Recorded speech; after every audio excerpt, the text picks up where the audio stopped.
Hello and welcome to all our viewers in Nigeria and around the world to News Icon Global Television, coming to you live from the nation's capital, Abuja. I am Ramsey Enoch Agbo. A quick reminder that Global Television is on DSTV channel 365 and Star Times channel 276. President Bola Tinubu has appointed Professor Segun Aino as the new registrar of the Joint Admission and Matriculation Board, succeeding Professor Ishaq Oloyede, whose tenure expired on July 31, 2026. The appointment was announced in a statement issued by the President's Special Advisor on International and Strategy, Bayo Onanuga. The statement said, Aino is a professor of computer engineering at Obafemi Awolowo University, Ile-Ife, with expertise in digital infrastructure, national examination system, and institutional reforms.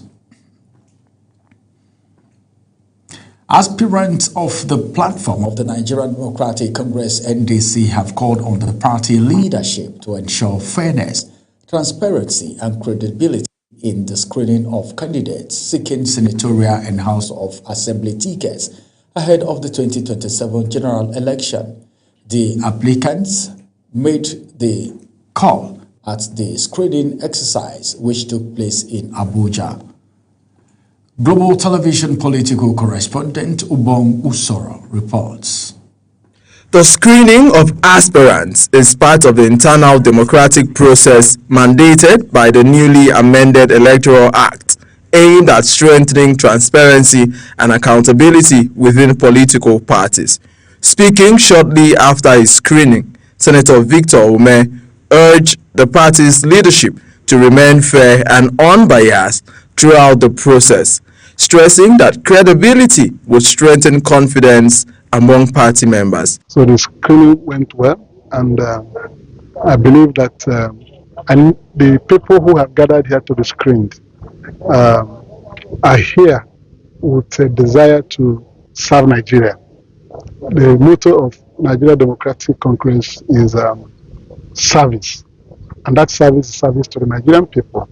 An aspirant for Owerri Federal Constituency, Kingdom Okere, also called on the party to resist the influence of money politics and ensure that only credible candidates emerge through a transparent process. The party will do the needful in terms of screening, in terms of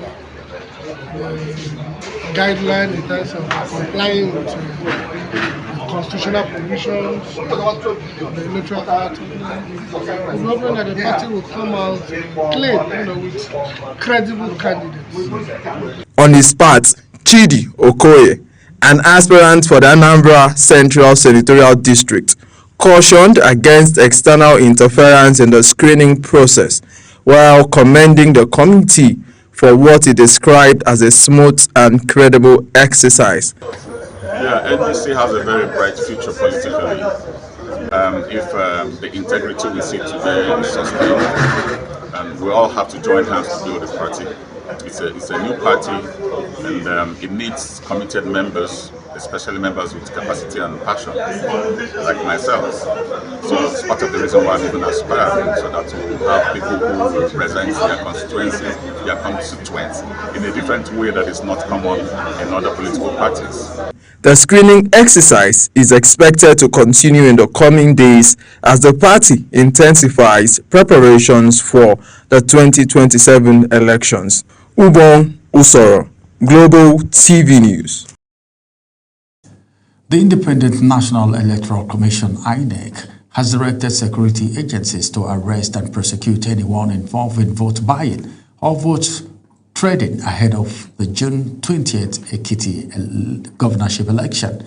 The commission says the move is part of efforts to protect the integrity of the electoral process and ensure credible polls in the state.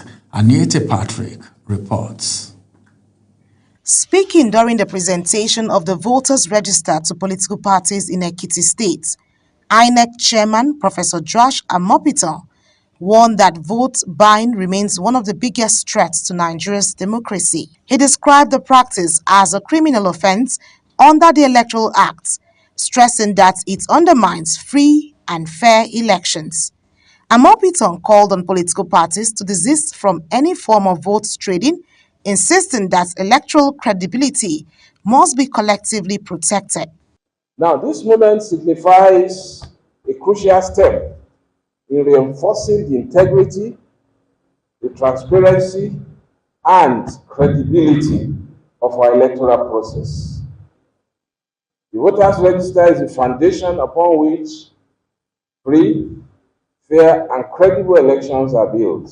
He also revealed that over 1.05 million registered voters are expected to participate in the upcoming election, following updates from the continuous voter registration exercise. According to him, political parties are expected to scrutinize the voters' register and report any discrepancies within the stipulated legal window. National Commissioner supervising Ekiti State, Sam Olumekun, noted that Ekiti has a record of announcing election results without rancor. He said the presentation of the register demonstrates INEC's commitment to producing an accurate, credible, and inclusive register. INEC remains bound by the principles of neutrality, transparency, and fidelity to all legal provisions and remains committed to ensuring that the conduct of credible, free, and fair, conclusive elections at all times.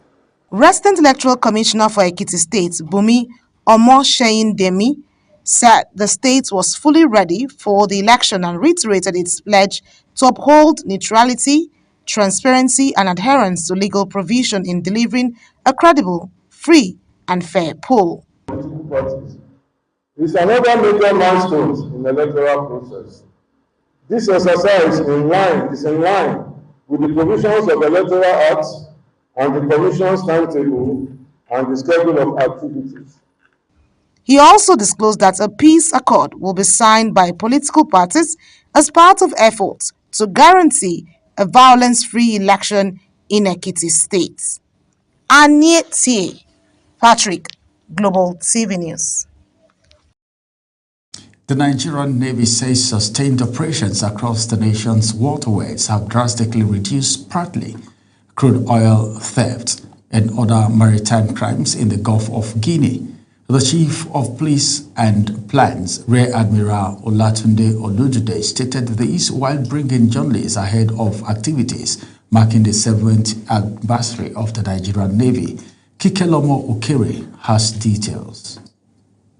From just 11 inherited boats at independence to what is now described as Africa's strongest naval fleet, the Nigerian Navy says its 70-year journey reflects growth, resilience, and operational strength. Briefing journalists in Abuja, the Chief of Policy and Plans, Rear Admiral Olatunde Olujude, says Nigeria's maritime domain is now safer than what it was years ago, following aggressive operations against pirates, oil thieves, and criminal networks in the Niger Delta. He says the battle against crude oil theft is also yielding results through stronger intelligence gathering, deployment of drones, improved surveillance technology, and collaborations with communities and international oil companies. According to him, criminals now find it increasingly difficult to operate within the Niger Delta waterways.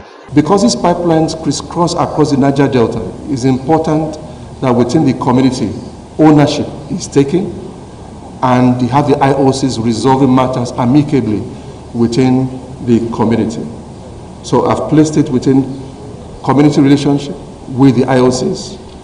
Knowledge of the terrain is important and is an area the Nigerian Navy keeps on working and improving through the acquisition of the requisite platforms that can move within those terrains and leveraging technologies such as drone that even it can permeate across foliages. The Chief of Policy and Plans also highlighted major gains in indigenous shipbuilding, noting that Nigeria now builds and maintains some of its naval platform locally. He says its locally built vessel have gained international recognition, including during the 2023 Presidential Fleet Review. Beyond securing Nigeria's waterways, he noted that the Navy has strengthened regional security partnership across the Gulf of Guinea and participated in international maritime operations in countries including United Kingdom and Australia. The aspect of shipbuilding is something that we should be proud of as Nigerians, for the fact that we can build our ships. From where we started, remember we inherited 11 crafts from the Royal Navy that were used by the Marines then. And we're just about 250 then that we also inherited officers and men. Today we are over 34,000, and as you already know, having the strongest fleet in Africa. Activities lined up for the anniversary include an international maritime conference, ship parade, medical outreach, and community engagement programs, among others. Kike Lomo Okere, Global TV News. Chairman, National Drug Law Enforcement Agency, that is NDLEA, retired Brigadier General Mohammed Marwa has called on Nigerians to reject and confront the growing pop culture that glamorized drug abuse among young people. Marwa made the calling during the commissioning of the NDLEA's radio station, Clean Beat 91.5 FM in Abuja. Kike Lomo Okere brings us details in our subsequent bulletin. You're watching the live broadcast of News Cycle. News Cycle continues after this weather forecast plus business, foreign and sports stories on the other side of this break. Please stay with us. Glad to have you with us on the weather forecast. Thursday morning was mostly calm and steady across most parts of the country, but we did see an overnight system in parts of Sokoto, Kebbi, Akwa Ibom and Cross River states, which gradually dissipated and exited the country. In contrast, the forecast for Friday indicates more weather activities during the morning hours, as thunderstorms are expected in the coastal parts of the country, parts of Kwara, Niger, the Federal Capital Territory, Benue, Kebbi, and Taraba states. But where do we expect the bulk of the weather activities? That comes up later during the day, as a propagating system will affect the northwest, parts of Bauchi, Adamawa, Taraba, the north central, and some parts of the southern region. These storms will likely be accompanied with strong winds, so it's important to take necessary precaution. I am Theodora Itzum. Thank you for watching.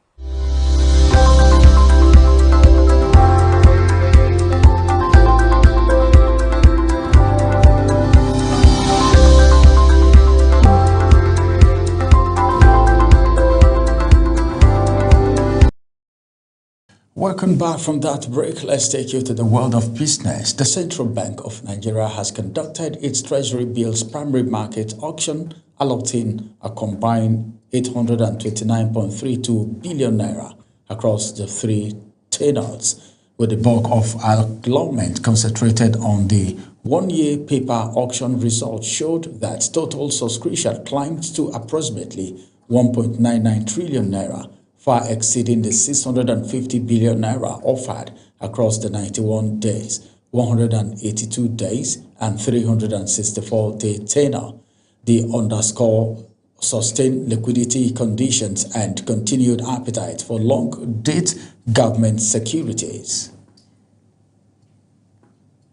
Meanwhile, Nigeria's foreign exchange reserve have recovered levels recorded before the destruction linked to the U.S.-Israel-Iran war, as the Central Bank of Nigeria, the CBN, stated that it is no longer aggressively intervening in the foreign exchange markets to defend the naira. The Apex Bank Governor, Olayemi Cardoso, disclosed this after the Monetary Policy Committee MPC meeting in Abuja. Cardoso said the structure of Nigeria's foreign exchange market has changed significantly under the ongoing reforms introduced by the Apex Bank, adding that increased market liquidity has reduced the need for heavy intervention by the regulatory institution. President of Dangote Industries Limited, Aliko Dangote, says the Dangote Petroleum Refinery initial public offer, that is IPO, will give priority to retail investors. Dangote stated this when he hosted the chairman of First Holdco PLC, Femi Otedola, alongside senior executive of the group at the Dangote Petroleum Refinery and Petrochemical in Lagos. He noted that the target is to get a larger part of the society to buy when the offer opens. Starting the refinery is not small business, but a very big one, assuring that the Dangote Group turnover will be the largest in Africa. And now to the foreign scene. Fresh fears are mounting in Central Africa as the deadly Ebola virus resurfaces in the Democratic Republic of Congo, with dozens already feared dead and cases spreading across borders. The World Health Organization has now declared the outbreak as an international public health emergency and moved emergency medical supplies into the epicenter of the crisis. Mukhtar Kasim reports.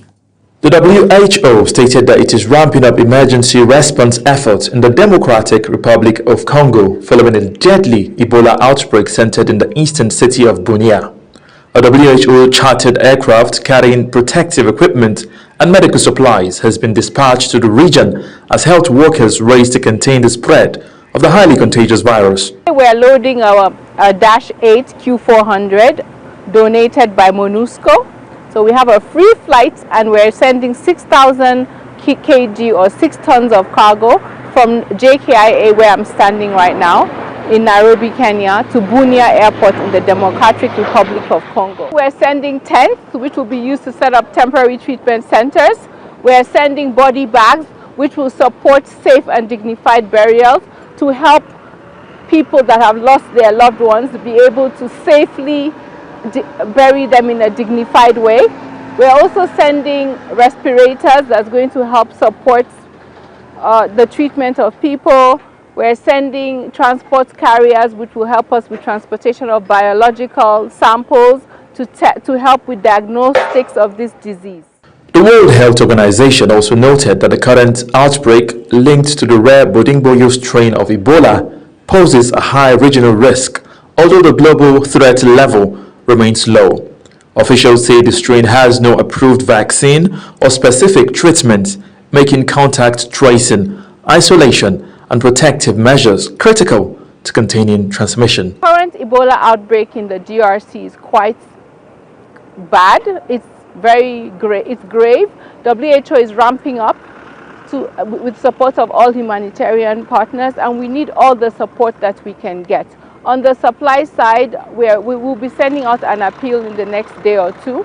We will need all the support that we can get. Due to how interior the area is in Ituri, even access is an issue, security is an issue. So we need a lot of support from all our partners. The latest outbreak is the 17th record in the Democratic Republic of Congo and has already spread into neighboring Uganda, prompting intensified monitoring and emergency measures across the region. Mukhtar Kasim, Global TV News. United States President Donald Trump says Washington does not plan to escalate tension with Cuba following the indictment of former Cuba leader Raul Castro. Trump described the development as a major movement, but insisted that the situation in Cuba was already deteriorating internally. Again, here is report by Mukhtar Kasim. President Donald Trump has praised the United States indictment of former Cuban leader Raul Castro, describing it as a significant development in relations between Washington and Havana. Speaking to reporters at Joint Base Andrews, Trump dismissed speculations that the United States was considering broader action aimed at destabilizing the Cuban government. No, there won't be escalation. I don't think there needs to be. Look, the place is falling apart. It's a mess, and they've sort of lost control.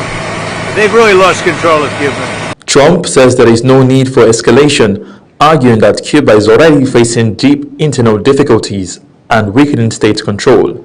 The comments come amid renewed diplomatic tensions between the two countries following the legal action against the 94-year-old former Cuban leader. What we're going to see, it's a failing nation. You see that, it's falling apart. They have no oil, they have no money. It's a failing nation, so I just can't tell you that. But we're there to help.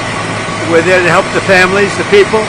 Raul Castro led Cuba from 2008 to 2018 after succeeding his brother, Fidel Castro, and remains one of the most influential figures in the country's communist leadership. Mukhtar Qasim, Global TV News. Now in sports, Nigeria's under-17 women national team, the Flamingos, could discover their group opponents for the 2025 FIFA Under-17 Women's World Cup if they successfully secure qualification for the tournament. FIFA confirmed that the official draw for both the FIFA Under-17 Women World Cup and FIFA Under-17 Women's World Cup will take place in Zurich during the World Football Week celebration. The Flamingos are currently preparing for a decisive qualifiers against Guinea with the first leg in Conakry this weekend as they seek another appearance on the global stage after impressive performance in recent edition of the competition. The International Cricket Council Men's T20 World Cup African Sub-Regional C qualifier will be held in Nigeria for the second consecutive time from October 18 to 25.